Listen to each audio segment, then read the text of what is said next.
Boa noite a todos.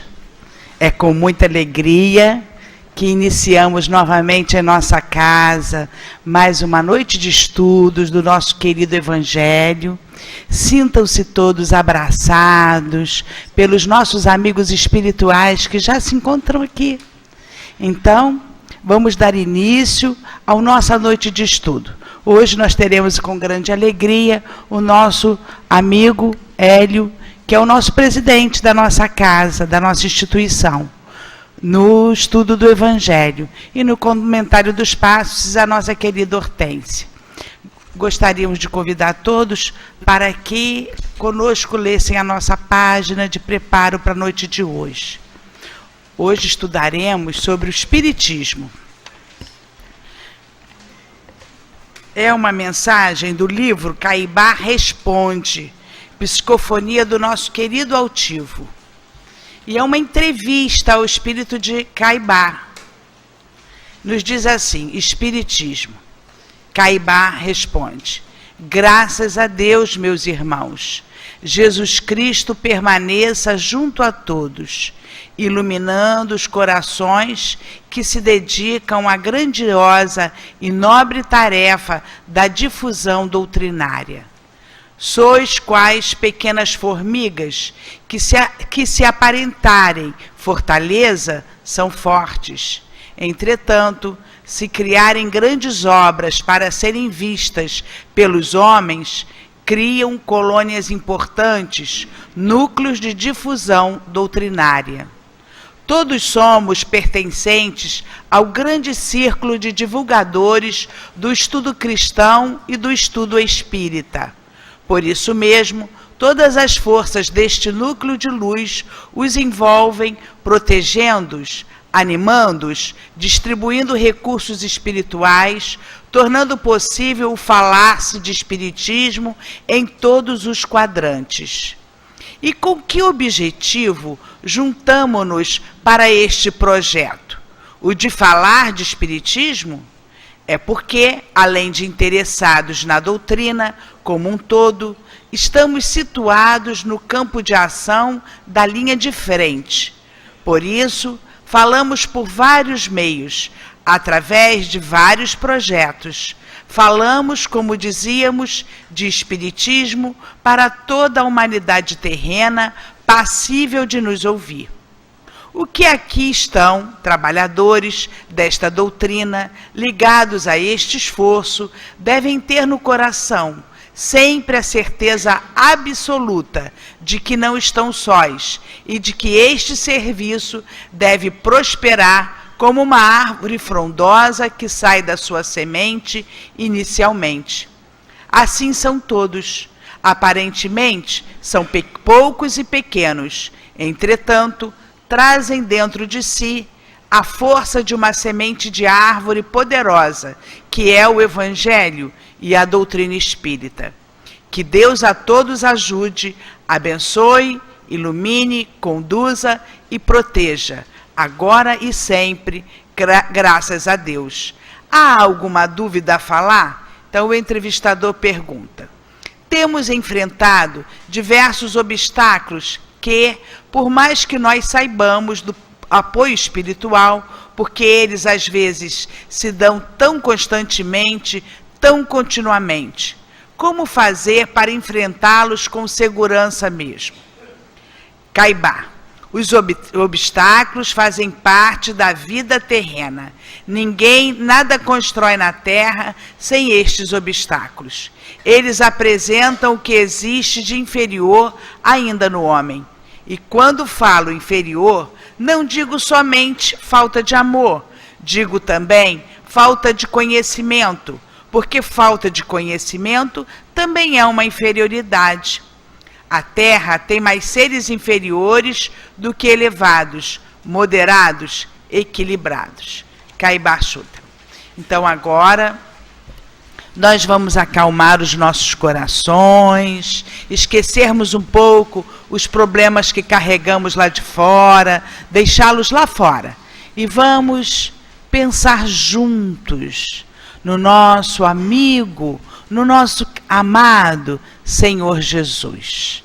Então, que possamos elevar os nossos pensamentos, os nossos sentimentos e falarmos assim: querido Mestre Jesus, grande amor de nossas vidas, abençoa-nos, Senhor, nesta oportunidade bendita de estudarmos o Teu Evangelho. Instrui, Senhor, os nossos espíritos, clareia, Senhor, os nossos pensamentos e sentimentos. Ajuda-nos, Senhor, a compreendermos melhor a Tua doutrina espírita, a nossa doutrina. E nessa noite de amor, Senhor, nessa noite em que estudaremos juntos, permita, Senhor Jesus, que possamos sentir juntos as bênçãos de amor através dos amigos espirituais que aqui se encontram, pacificando-nos e estimulando-nos à vida.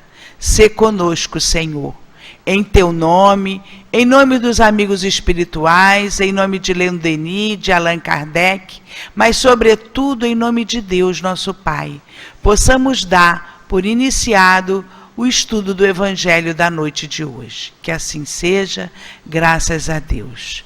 Então agora eu convido a todos para lermos juntos o estudo da noite de hoje, que também se intitula O Espiritismo. Está no capítulo 1 do nosso Evangelho segundo o Espiritismo, do capítulo Não Vim Destruir a Lei, itens 5 a 7. O Espiritismo. O Espiritismo é a nova ciência que veio revelar aos homens, com provas irrecusáveis, a existência e a natureza do mundo espiritual e as suas relações com o mundo carnal. O Espiritismo nos mostra esse mundo não como algo sobrenatural, mas ao contrário, como uma das forças vivas e incessantemente atuantes na natureza, como a fonte de uma infinidade de fenômenos, até então incompreendidos, e por essa razão rejeitados como pertencentes ao domínio do fantástico e do maravilhoso. É a essas relações que o Cristo faz alusão em muitas circunstâncias, e é por isso que muitas coisas que Jesus disse ficaram incompreendidas ou foram erradamente interpretadas. O Espiritismo é a chave com a ajuda da qual tudo se explica com facilidade. Item 6. A lei do Antigo Testamento está personificada em Moisés. A do Novo Testamento está no Cristo.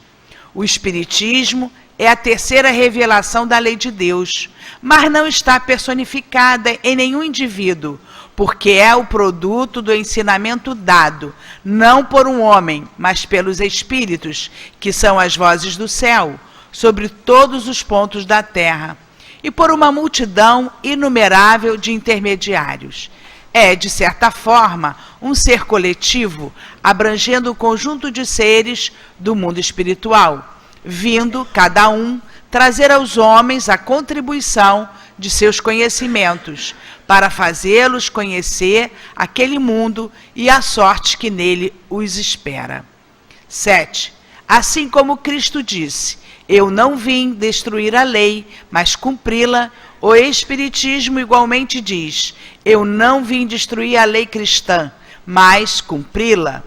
O Espiritismo nada ensina que seja contrário ao que o Cristo ensinou, mas desenvolve, completa e explica em termos claros para todas as pessoas o que só foi dito sob a forma alegórica.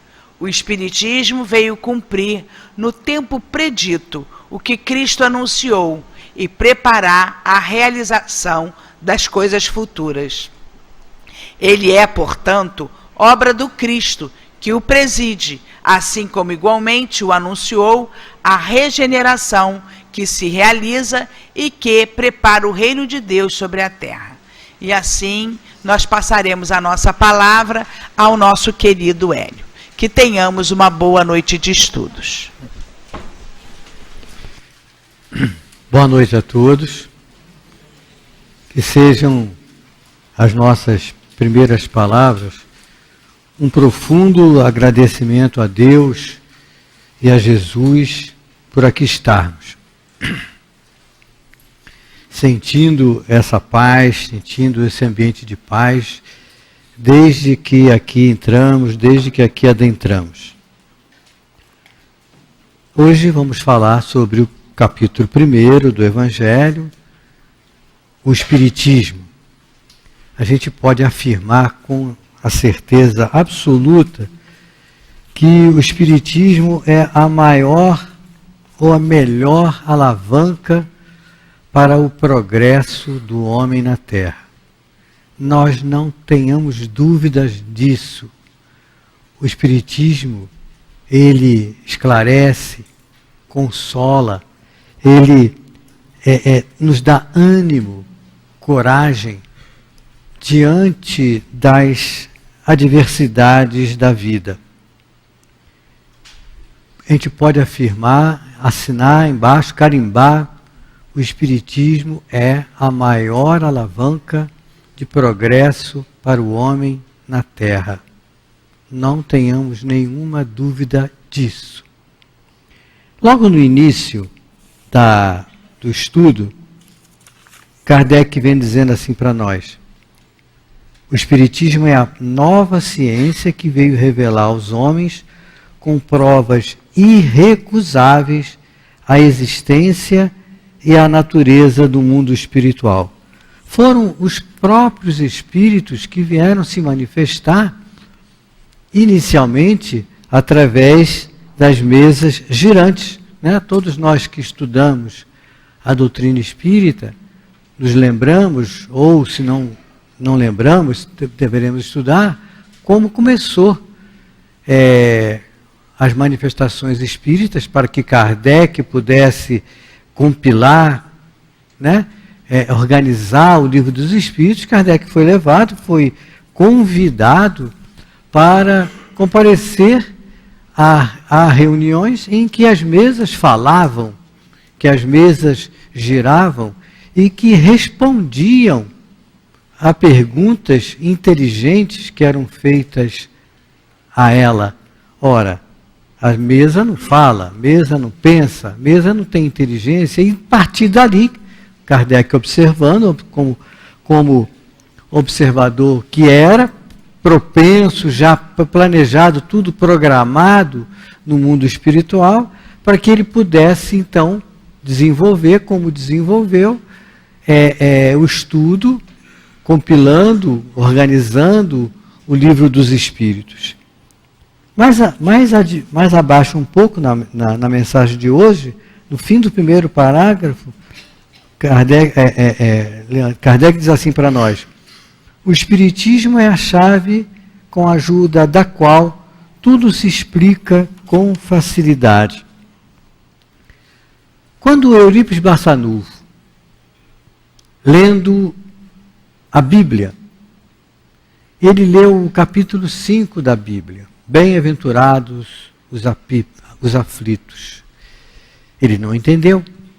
Como pode alguém se sentir bem-aventurado porque está sofrendo, porque está com uma doença grave?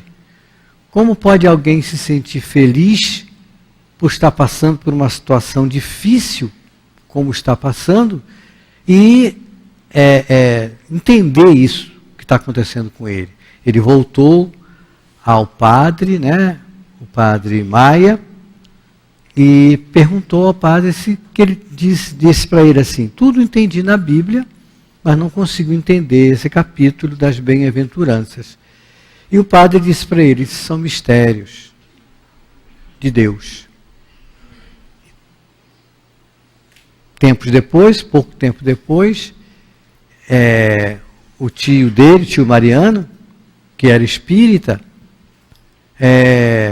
sempre que ia à cidade de Sacramento, se hospedava na casa de Eurípides, e disse para ele que iria dar um livro para ele, e aquele livro iria esclarecê-lo. Eles sempre trocavam perguntas. Eurípides sempre fazia muitas perguntas ao tio Mariano, Eurípides era católico, fervoroso, praticava a doutrina católica, frequentava a igreja, não entendia certas coisas, como isso que nós acabamos de falar, e o tio Mariano já era espírita, e deu para ele de presente o livro Depois da Morte, de Leon Denis, que tinha sido recentemente traduzido para a língua portuguesa. Eurípides leu aquele livro, o livro Depois da Morte, naquela noite. Quando o tio Mariano acordou no dia seguinte, Eurípides tinha acabado de ler, e Eurípides vira-se para o tio Mariano e diz: esse livro é um monumento. E a partir daí, Eurípides começou a estudar, a frequentar centros espíritas e se tornou um grande espírita, um grande médium espírita, entendendo então o que estava acontecendo com as pessoas. No capítulo 6 do Evangelho segundo o Espiritismo, no item 3, diz assim o Evangelho para nós: o Cristo disse: bem-aventurados os aflitos, porque serão consolados. Mas como alguém pode se achar feliz por sofrer, se não sabe por que está sofrendo? Aí ele diz: o Espiritismo demonstra que a causa do sofrimento está nas existências anteriores e na destinação da Terra, onde o homem resgata os erros do seu passado. Ele mostra o objetivo dos sofrimentos, porque eles são como crises salutares que trazem a cura e a depuração que assegura a felicidade nas existências futuras. O homem compreende que merece sofrer e acha que o sofrimento é justo. Sabe que ele ajuda o seu adiantamento e aceita-o sem lamentações, como o trabalhador aceita o trabalho que lhe proporciona o seu salário. E Kardec afirma: o Espiritismo lhe dá uma fé inabalável no futuro, e a dúvida cruel não se apodera mais de sua alma, fazendo com que ele veja os fatos de um ponto de vista elevado.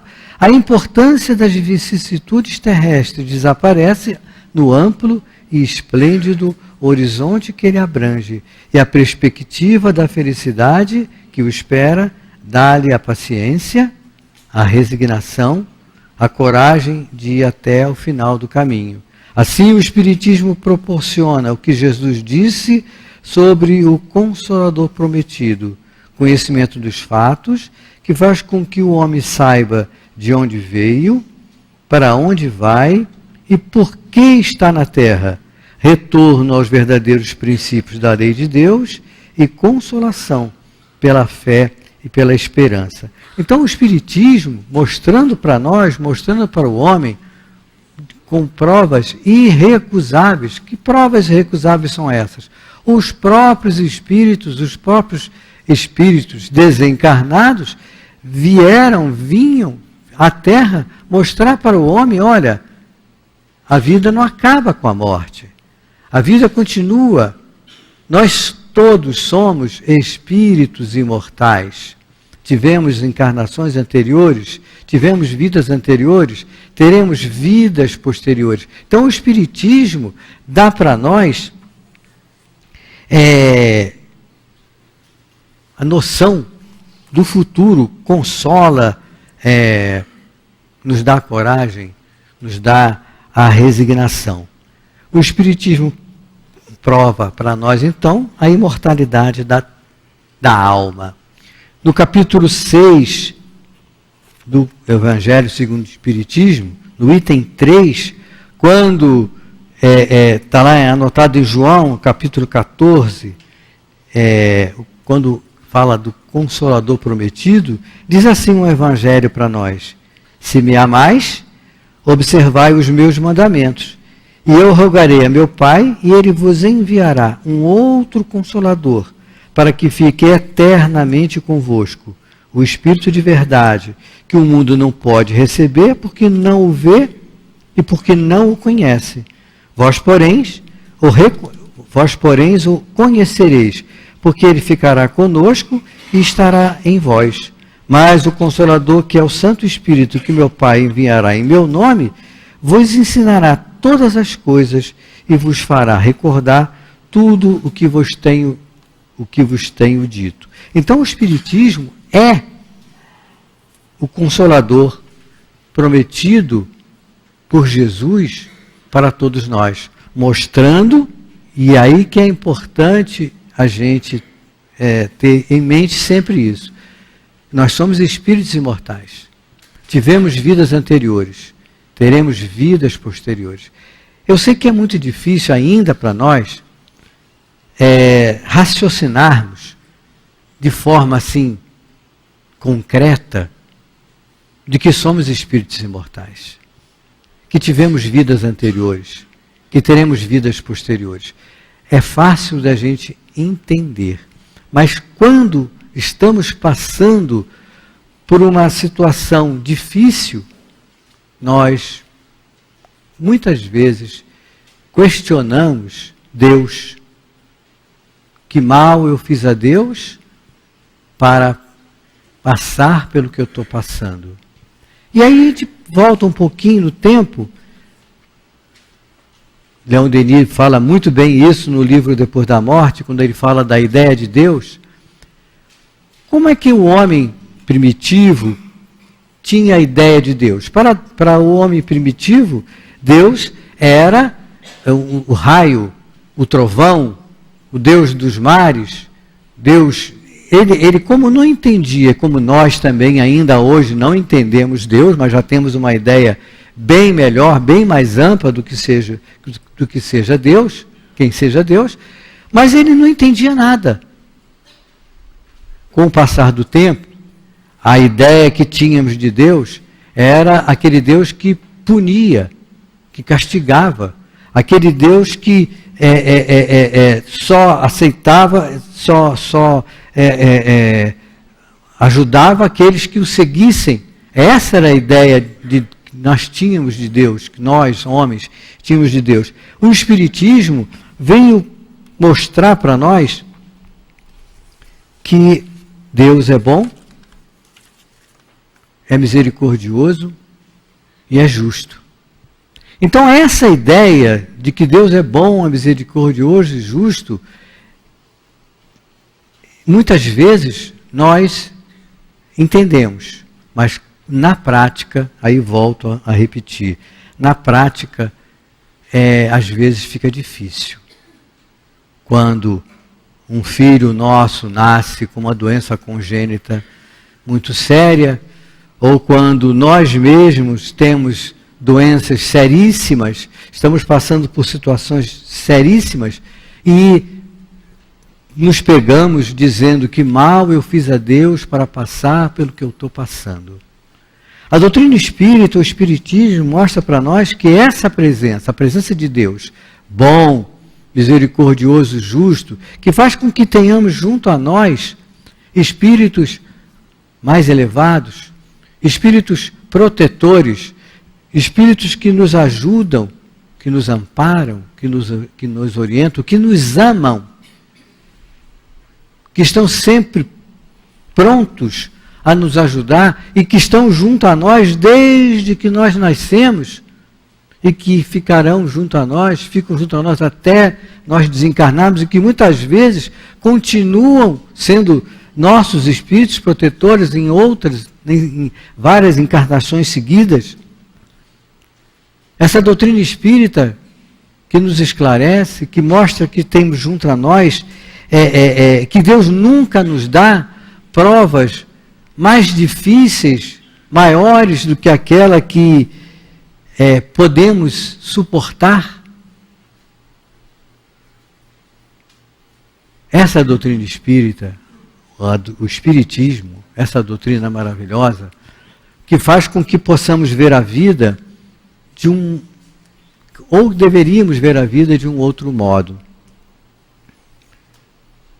Então nós temos que compreender e precisamos compreender que somos espíritos imortais, que tivemos vidas anteriores, Estamos com essa vida encarnada e teremos vidas posteriores. Então as vicissitudes da vida, as causas dos nossos fracassos, das nossas doenças, elas podem ser, como está o Evangelho segundo o Espiritismo, no capítulo 5, que fala para nós das provas, das causas atuais e das causas anteriores das aflições. Então é importante que a gente tenha em mente que muitas vezes estamos doentes, como muitos de nós aqui estamos, doentes fisicamente, doentes espiritualmente, doentes moralmente, mas doenças atuais, por exemplo, e o Evangelho segundo o Espiritismo, falando das causas atuais, das aflições, das nossas doenças,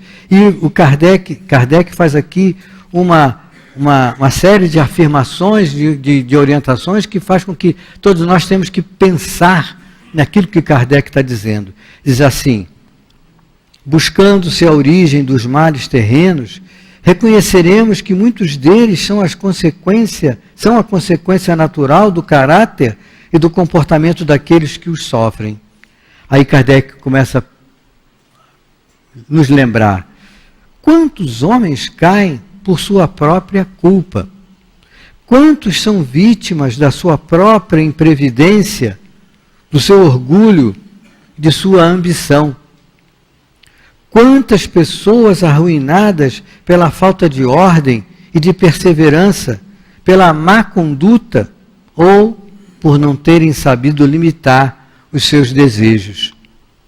Quantas uniões infelizes, porque foram o resultado do interesse ou da vaidade, e nas quais o coração não teve nenhuma participação. Quantas desavenças e discussões funestas teriam sido evitadas com mais moderação e menos suscetibilidade. Quantas doenças e enfermidades são o resultado da intemperança e dos excessos de todos os gêneros. Quantos pais são infelizes porque não combateram as más tendências de seus filhos desde o seu princípio, por fraqueza ou por indiferença. Esses pais deixaram que neles se desenvolvessem os germes do orgulho, do egoísmo e da tola vaidade, que ressecam o coração. Posteriormente, ao colherem o que semearam, admiram-se e afligem-se com a falta de respeito e a ingratidão dos filhos. Então, as causas, muitas vezes, as causas das nossas doenças, e a gente vê isso no dia a dia, pode ser as causas, como o Kardec está mostrando aqui para nós, causas atuais, causas que nós estamos passando, que nós mesmos criamos nesse momento, na nossa vida, intemperanças. Mas, se estamos doentes e agimos corretamente, nada fizemos que pudesse justificar aquela doença, muitas vezes doenças congênitas, por exemplo, doenças que as crianças nascem com aquela doença, ou nós, adultos, temos essa doença desde o início. Se não fizemos nada nessa vida, foi com grande possibilidade, ou com certeza, em encarnações anteriores, em vidas anteriores. Então, a doutrina espírita, o espiritismo, traz para nós todas essas explicações, todas essas orientações. Consola, orienta, ajuda, nos dá ânimo e coragem, porque se pensarmos que a nossa vida, qual é o tempo da vida do espírito? Não temos nenhuma ideia. A imortalidade, sabemos que nós somos espíritos imortais. Quanto tempo temos já vivemos? Não sabemos. Quanto tempo viveremos a eternidade? Então a vida atual, a Terra, a vida encarnada agora, é uma fração mínima da nossa vida como espírito imortal. A nossa certeza absoluta de que somos espíritos imortais e que Deus é bom, é misericordioso e é justo, e que tudo o que nos acontece tem por objetivo o nosso progresso, Deus não tem, a gente pode, os Espíritos nos afirmam, Deus não castiga ninguém. Nós sofremos a ação das nossas intemperanças, dos nossos desajustes, dos nossos erros do passado, ou nessa encarnação mesmo. Então, estabelecido a imortalidade da alma, estabelecido, e que muitos de nós aqui podemos dizer assim, bom, estou doente. Bom, é justo que a gente precise e queira saber, bom, por que estou doente? Por que estou doente? É justo e a gente querer saber como vou me curar? E é justo a gente saber o que fazer para não ficar doente. Inclusive, esse é um tema sempre do encontro de medicina espiritual na sessão doutrinária. Por que estou doente? Como vamos nos curar? E o que fazer para não ficar doente? Novamente. Por que estou doente? Se a gente pensar que Deus é bom, é misericordioso e é justo, se estou doente, eu fiz alguma coisa, um erro, que fez com que eu infringisse a lei. Qual foi o maior mandamento de Deus? Ele disse para nós, amar a Deus, Jesus disse para nós, amar a Deus sobre todas as coisas e amar ao próximo como a si mesmo. Ou seja, fazer ao outro aquilo que nós gostaríamos que o outro nos fizesse. Então, se eu infligir a lei, se eu trair, se eu fui egoísta ao ponto de trazer um infortúnio, uma doença para uma outra pessoa, se eu fui orgulhoso, se eu ofendi, e se essa ofensa fez com que aquela pessoa sofresse um dano, eu infringi a lei. Eu agora estou relendo o livro de André Luiz, Ação e Reação. E ali, os espíritos, André Luiz, com o instrutor Silas, né, mostrando os erros daquelas pessoas. Então, tem vários casos ali interessantes para a gente ler, estudar. Erros que cometemos, às vezes erros gravíssimos, erros que pessoas que arquitetam contra a vida do outro e matam o outro, em vidas posteriores eles vão ter que passar por situações dando a oportunidade àquele que ele causou o dano, oportunidade dele reencarnar. Então, tudo aquilo que eu faço e que vai traz consequências para o outro, qualquer que seja, eu vou ter que dar conta daquela lei. Não assim, aquele que matar com a espada morrerá. Não. Mas eu terei que dar conta dos meus erros. Terei que dar conta daquilo que eu fiz. Há bem pouco tempo, alguns anos atrás, aconteceu aqui na casa, no Encontro de Medicina Espiritual, o caso Romilton. Foi um caso verídico em que Romilton, em encarnações anteriores, durante a Revolução Francesa mesmo, ele matou um homem através de uma paulada na cabeça. Ele matou um homem e naquela encarnação mesmo ele se arrependeu, mas teria que dar conta daquilo. Ele veio à Terra, encarnou 2 vezes, se preparando para passar por aquilo. Veio na encarnação que ele veio com o nome de Romilton, ele veio com um tumor cerebral na mesma região em que ele deu a pancada na cabeça. Veio aqui ao centro, tomou passe, vinha ele e a família dele.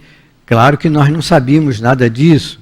Só depois que ele veio a desencarnar com aquele tumor na cabeça, é que o orientador espiritual Inácio Bittencourt contou para nós, então, toda essa história, dizendo que ele, por ter cometido aquele erro no passado,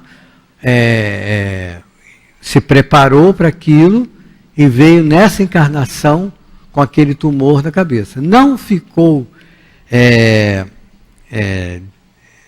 desesperado, não ficou revoltado, essa é a palavra que eu queria lembrar, não ficou revoltado com aquilo e, diante daquela situação, ele ficou quite com aquele erro do passado.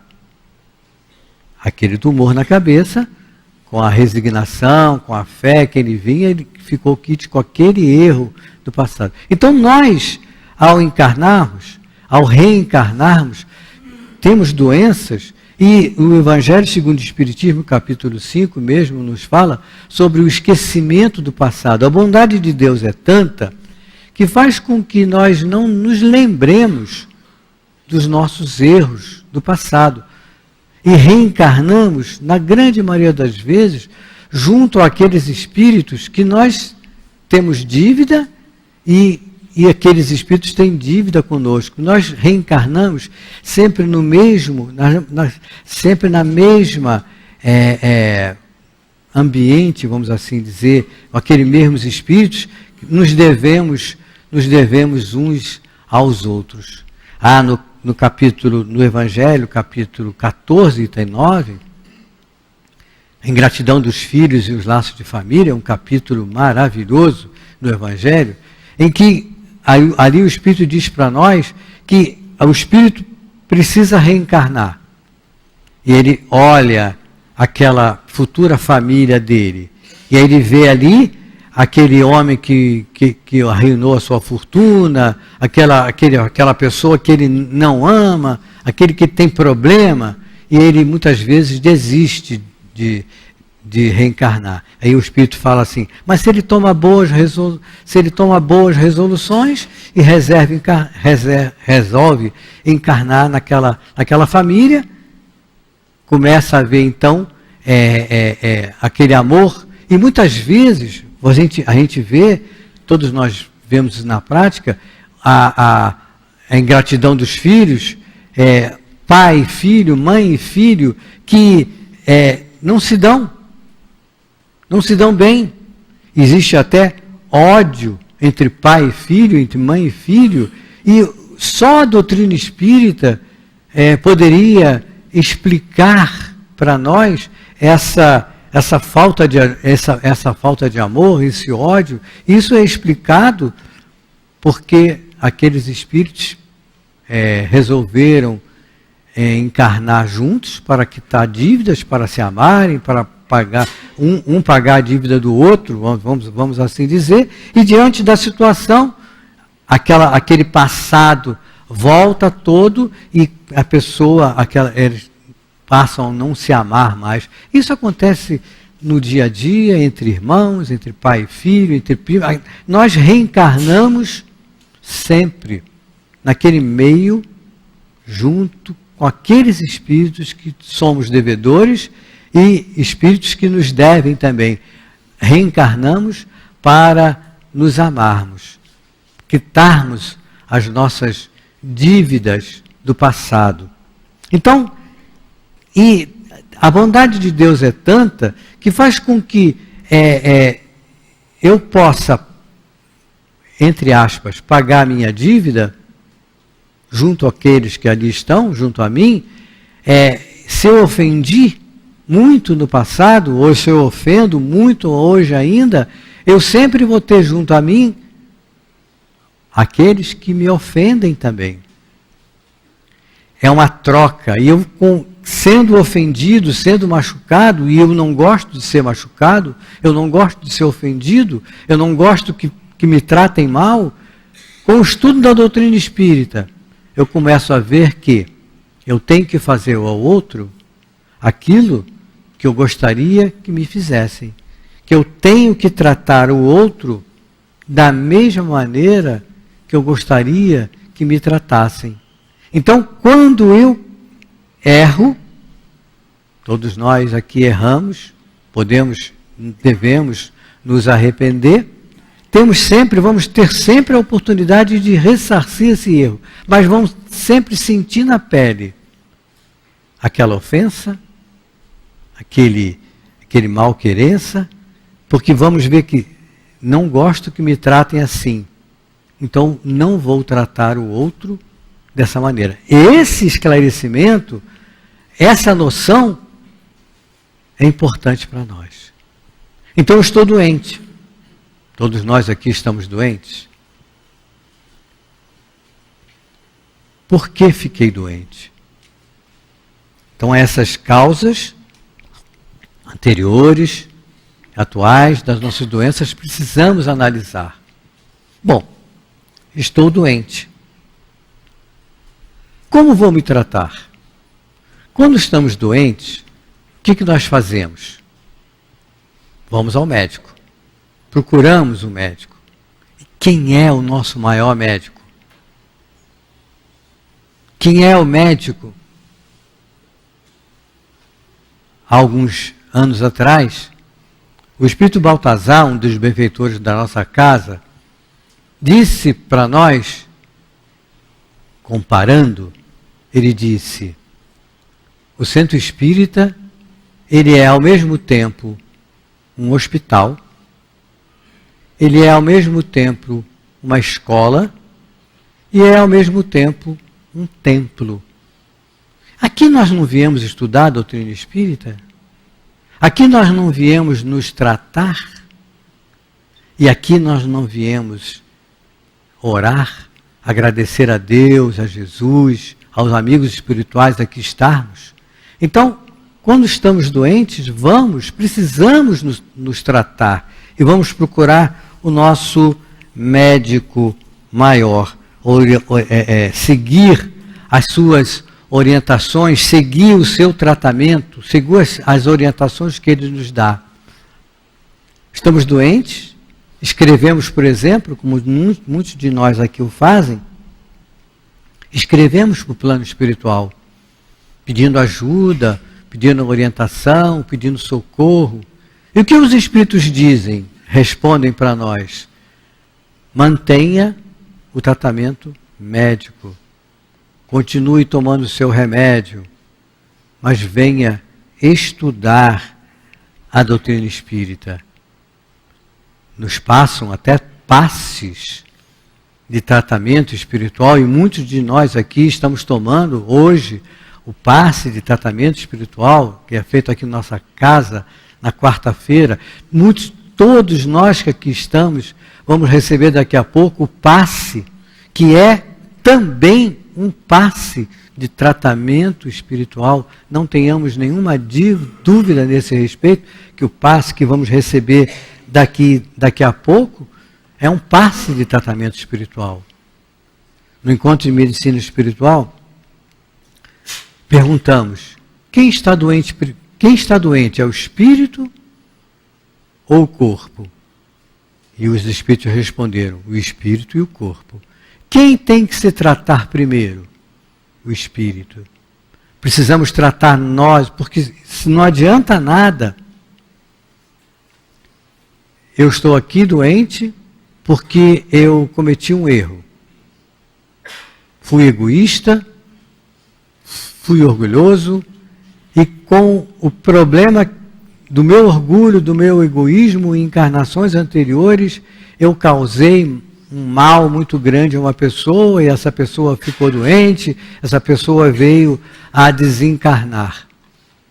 Quando eu estou doente, eu sou bonzinho, eu tenho medo de morrer, eu sou bonzinho e eu prometo ao médico: não vou fazer mais isso.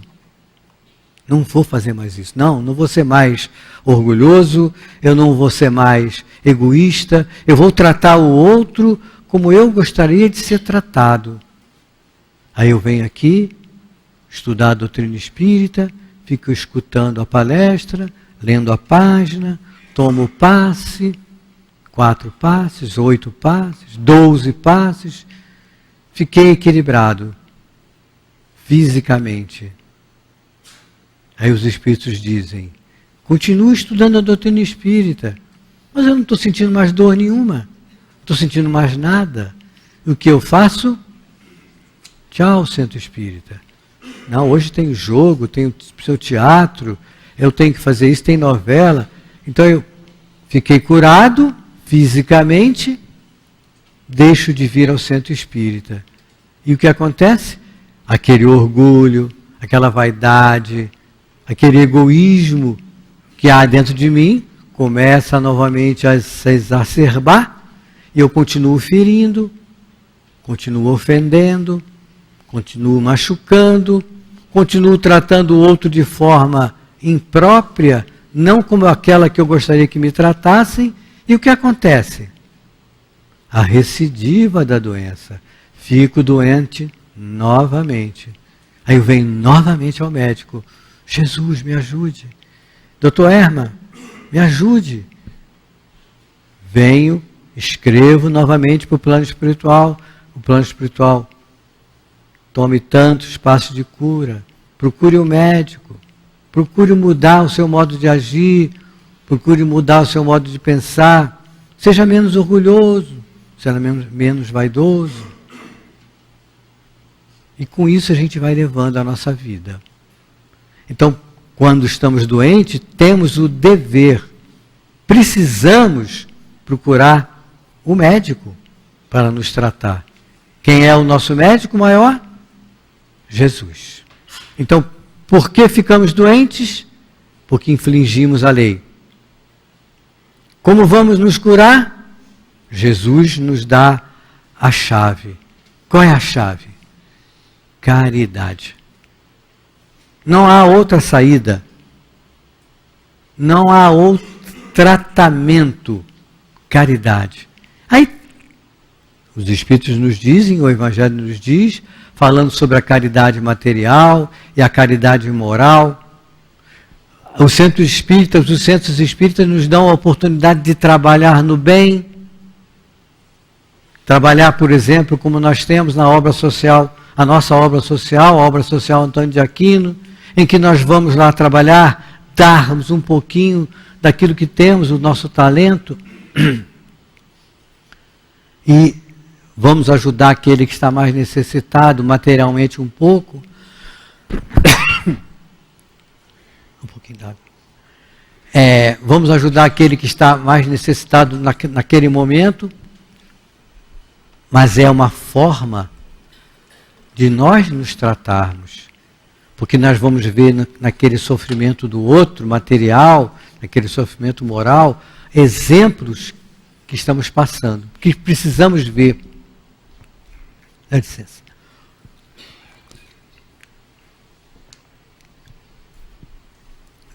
Só tem um meio de nós nos tratarmos, seguindo as orientações de Jesus para todos nós. Então a gente pode afirmar, repito, que o Espiritismo é a melhor alavanca para o nosso progresso como homem. Por que ficamos doentes? Como vamos nos curar? E tem aquele item bastante importante. O que fazer para não ficar doente? Não é? O que eu tenho que fazer para que aquela doença que eu fiquei curado, fisicamente falando, que eu eu tenho que fazer para não adoecer novamente? E a doutrina espírita nos diz novamente, fazer ao outro aquilo que você gostaria que te fizessem. Tratar o outro da mesma forma que você gostaria de ser tratado. E a doutrina espírita nos fala qual é a base de todos os nossos problemas: o orgulho e o egoísmo. E ele diz assim: a base de todos os nossos problemas, a base de tudo,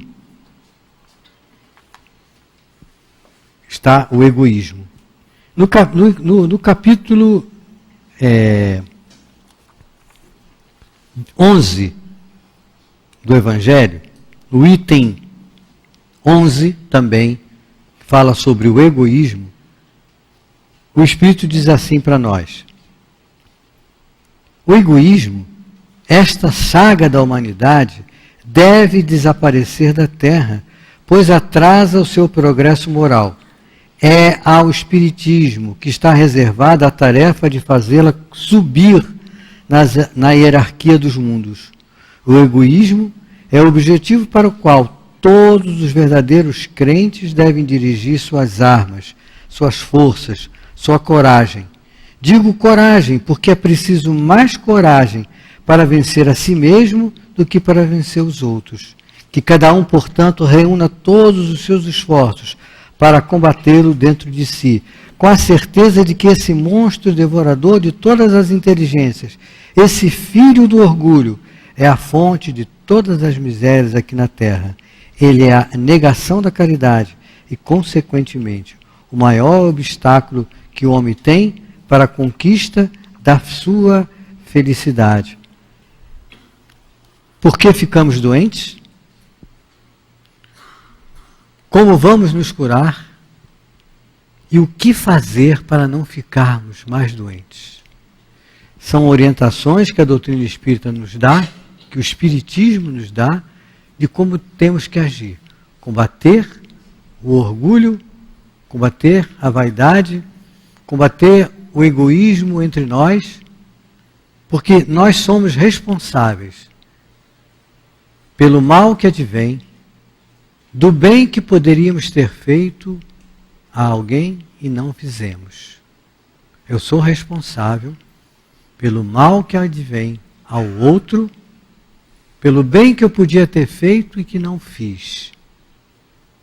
Tanto moral quanto material. Então, é o Espiritismo, repito, a maior alavanca do nosso progresso no homem na Terra. Hoje de manhã, estava fazendo a minha prece, como todos nós fazemos, né? E pedi aos amigos espirituais que me ajudassem.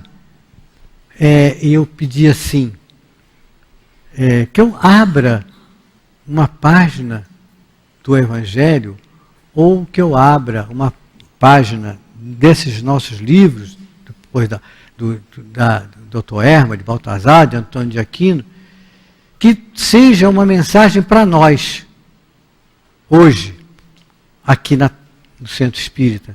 Eu sabia que nós íamos conversar hoje à noite. E eu fiquei até emocionado, porque a mensagem que eu vou ler agora, do Evangelho, capítulo 7, falando sobre o egoísmo, falando sobre tudo isso, o Espírito diz assim para nós: vejam se não é exatamente o que nós estamos passando agora no Rio de Janeiro, no Brasil, no mundo.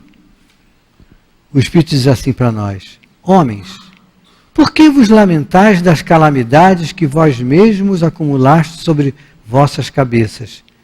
Desprezastes a santa e divina moral do Cristo, portanto não fiqueis admirados de que a taça da maldade e da injustiça haja transbordado por toda a parte.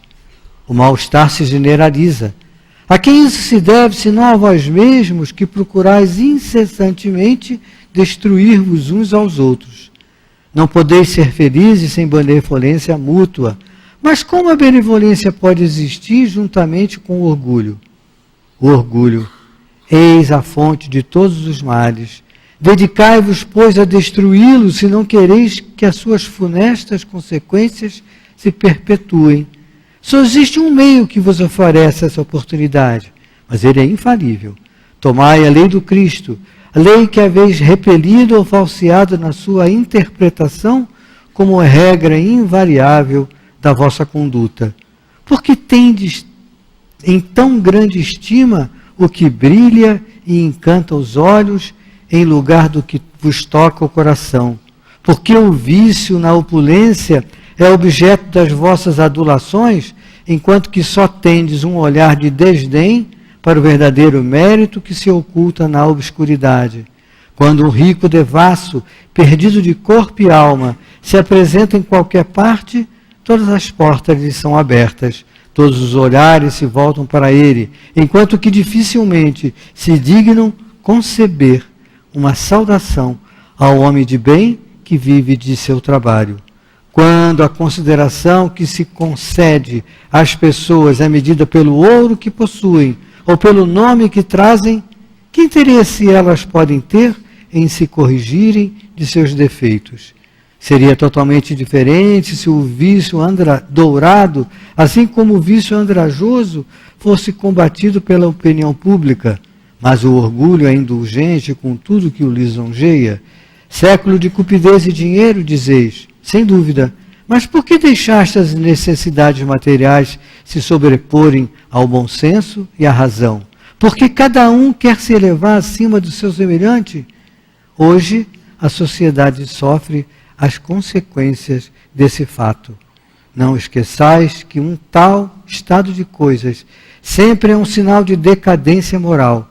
Quando o orgulho atinge os últimos limites, é o indício de uma queda próxima, porque Deus sempre pune os orgulhosos. Se às vezes se os deixa subir, é para lhes dar tempo para refletir e para se emendarem sob os golpes de que, tempos em tempos, eles desferem seu orgulho para diverti-los. Mas, em lugar de se humilharem, eles se revoltam. Então, quando chega a um certo limite, ele os derruba completamente, e sua queda é tanto mais terrível quanto mais alto tenham se elevado. Pobre raça humana, cujo egoísmo corrompeu todos os caminhos, apesar de tudo, recupera a coragem. Em sua misericórdia infinita, Deus envia um poderoso remédio para seus males, um socorro inesperado para a sua aflição. Abre os olhos para a luz, eis as almas daqueles que não vivem mais na terra e que vêm te lembrar os teus verdadeiros deveres. Eles te dirão, com a autoridade da experiência, quanto às vaidades e às grandezas das vossas passageira existência, tão insignificante diante da eternidade.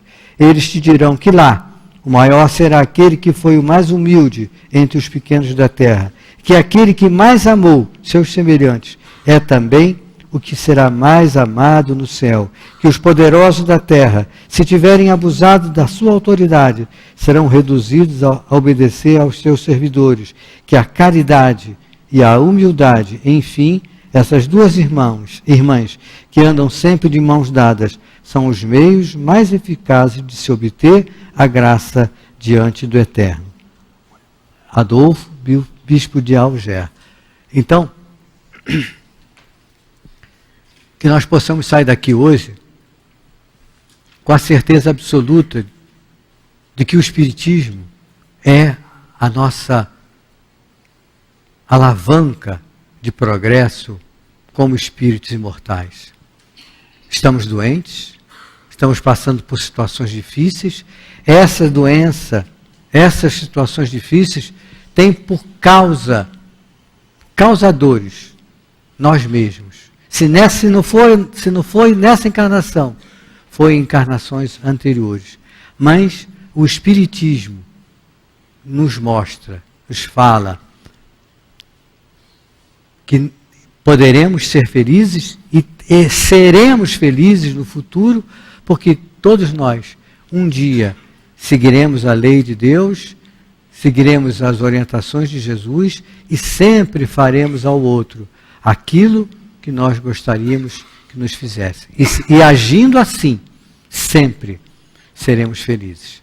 Que Deus nos ajude, oriente, sustente e que saibamos aproveitar ao máximo a oportunidade de estarmos num centro espírita como o nosso, estudando a doutrina espírita e ajudando a divulgar a doutrina espírita. Ao sairmos daqui, levemos a mensagem, essa folhinha, convidemos aquele amigo, pai, mãe, irmão, aqueles que não vêm ao centro espírita, que eles venham conhecer a doutrina espírita, venham estudar a doutrina espírita. Uma boa noite a todos. Que assim seja. Então nós agradecemos ao nosso querido Aélio por essa noite de estudo, de comentário, as orientações precisas. E agora voltemos aqui para a leitura de preparo da noite de hoje dos passes, do livro Vinha de Luz. Intitula-se O Irmão. Nos diz Paulo: a caridade é sofredora, é benigna. A caridade não é invejosa, não trata com leviandade, não se ensoberbece. E Emmanuel nos traz o seguinte comentário: quem dá para mostrar-se é vaidoso. Quem dá para torcer o pensamento dos outros, dobrando aos pontos de vista que lhe são peculiares, é tirano. Quem dá para livrar-se do sofredor é displicente. Quem dá para exibir títulos efêmeros é tolo. Quem dá para receber com vantagens é ambicioso. Quem dá para humilhar é companheiro das obras malignas. Quem dá para sondar a extensão do mal é desconfiado. Quem dá para afrontar a posição dos outros é soberbo. Quem dá para situar o nome na galeria dos benfeitores e dos santos é invejoso. Quem dá para prender o próximo, explorá-lo, é delinquente potencial. Em todas essas situações, na maioria dos casos, quem dá se revela um tanto melhor que todo aquele que não dá, de mente cristalizada, na indiferença ou na secura.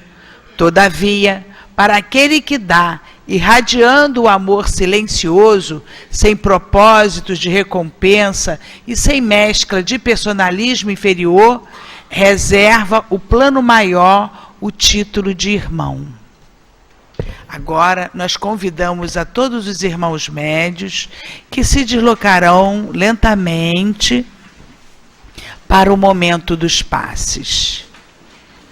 E assim, meus irmãos, continuemos em oração, pacificados, rogando ao Divino Amigo, o Mestre, o nosso médico querido, que nos conhece muito bem, as bênçãos para o nosso refazimento, para o esclarecimento dos nossos espíritos, para a pacificação que todos nós necessitamos, para recebermos realmente do plano maior o remédio que viemos buscar.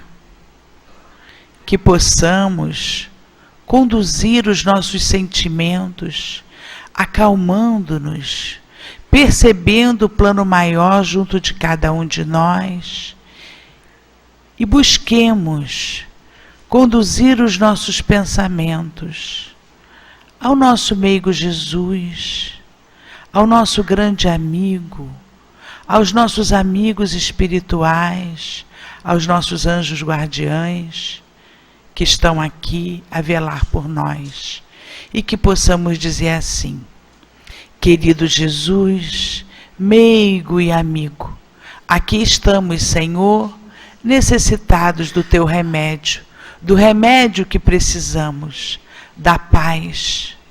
Abençoa-nos, Senhor, nesta noite, fortificando os nossos espíritos, iluminando os nossos espíritos e pacificando-nos. Abençoa os nossos irmãos médios. E assim, Senhor, possamos dar por iniciado mais uma noite de passes em nossa casa. Graças a Deus.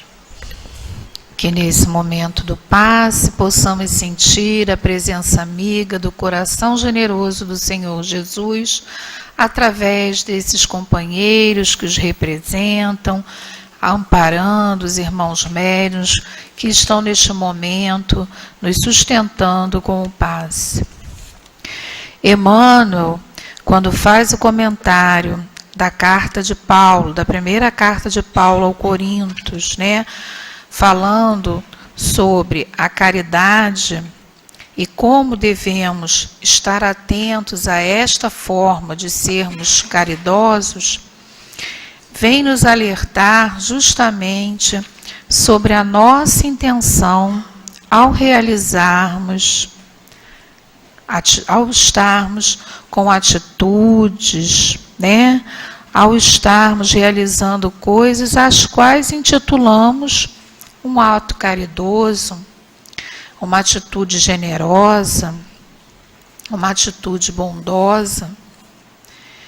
Emmanuel vem nos fazendo refletir quanto a que sentimento está nos movendo naquele momento que estamos nos dizendo doadores de algo.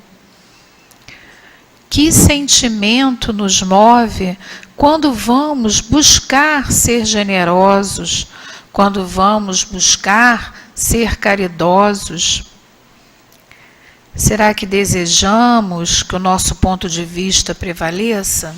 Será que é essa a nossa intenção? Será que nós estamos esperando ter algo em troca? Ou para nos vermos livres daquele que está nos solicitando alguma ajuda, né? Aquele sofredor naquele momento, ou para nos sentirmos numa posição de domínio em relação ao nosso próximo, como vem dizendo Emmanuel para nós, né, na sua mensagem, onde ele vem colocando que estamos ali, de repente, dando para nos livrarmos do sofredor, né?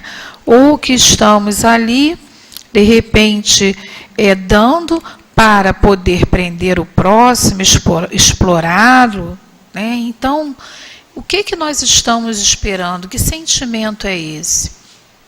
E Emmanuel mesmo pontua para nós que, embora o ato de doar se pressuponha ser melhor do que não ofertar nada, é preciso que este doar nosso seja com discrição, sem a postura de estarmos humilhando aquele que está recebendo, sem termos o sentimento de esperar nada em troca, nem reconhecimento, nem nenhum tipo de atitude que possa mostrar que se está grato, sem a intenção de atender, na realidade, o nosso interesse pessoal.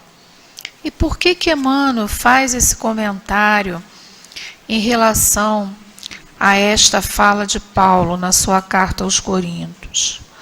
Porque o bem, a caridade, é a maior de todas as virtudes, como a própria doutrina espírita nos ensina.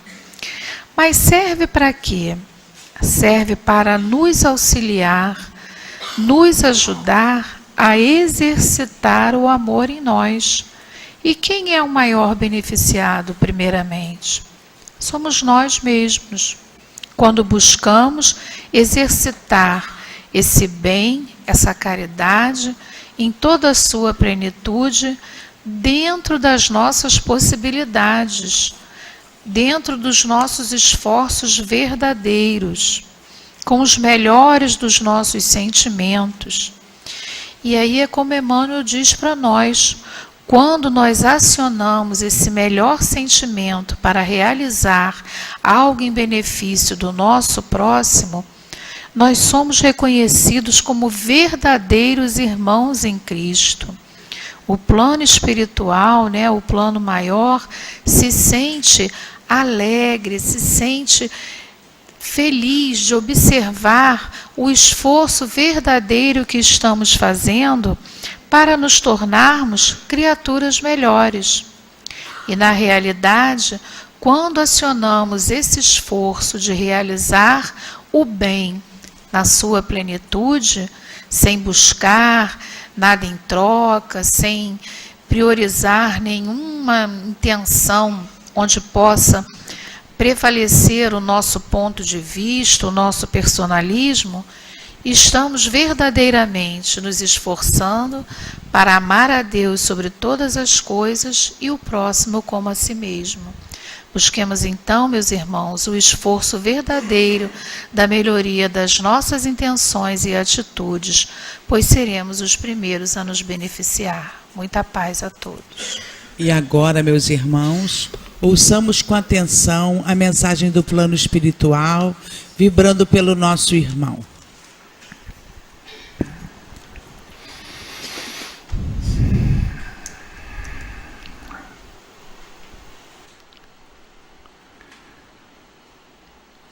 O Espiritismo tem sido, através do tempo,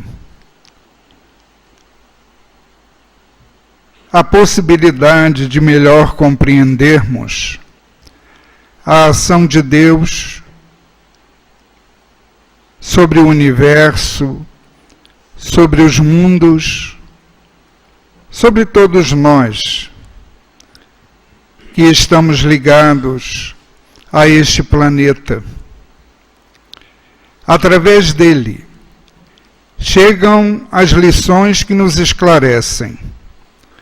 Através dele, recebemos as bênçãos necessárias para suportarmos com resignação e valor moral as provas, as dores, as aflições. Através do Espiritismo, compreendemos melhor o nosso futuro para além da morte do corpo. Com o Espiritismo, conseguimos acalmar as saudades daqueles que partiram e que um dia, com certeza, reencontraremos na pátria espiritual. Com a doutrina espírita, temos tido a possibilidade de melhor nos compreendermos, nos autoanalisarmos, buscando com as lições contidas nessa doutrina, buscarmos a nossa melhoria espiritual, aprimorando através dos seus estudos e conhecimentos aquilo que hoje somos, com a certeza de que amanhã poderemos ser melhores. Enfim, a esta doutrina devemos sim a nossa gratidão pela possibilidade do trabalho no bem sob as luzes do Evangelho do Senhor. Que nesta noite, pois, possamos agradecer a Deus, agradecer a Allan Kardec, a Leon Denis e a tantos outros mensageiros que, por amor a Deus e ao Cristo, neste mundo se manifestaram pelas portas da reencarnação, para virem, através dessa codificação, apresentar-nos esta doutrina tão preciosa a cada um de nós em nossas vidas. Fique, pois, a nossa prece de gratidão àqueles valorosos mensageiros do Senhor. E a todos nós, cabe-nos agora a incumbência de sermos também divulgadores da doutrina espírita. Muita paz. Cairbar Schuttel. Graças a Deus. E assim, nesse momento, só nos resta agradecer a Ti, Mestre Jesus, por esse presente que recebemos de Tuas mãos, que é a doutrina dos Espíritos. Abençoa-nos, Senhor, para que possamos ser também os Teus divulgadores fiéis, convivendo melhor em nossa sociedade. Abençoa os nossos irmãos que aqui estiveram, encarnados e desencarnados, e que possamos, nessa noite, seguirmos em paz aos nossos pontos de origem. Em teu nome, Jesus querido, em nome de Allan Kardec e Leon Denis, em nome dos amigos espirituais e trabalhadores de nossa casa, e sobretudo em nome de Deus, damos por encerrado mais uma noite de estudos e passes de nossa casa espírita. Graças a Deus, que assim seja. Sigamos em paz. Boa noite a todos.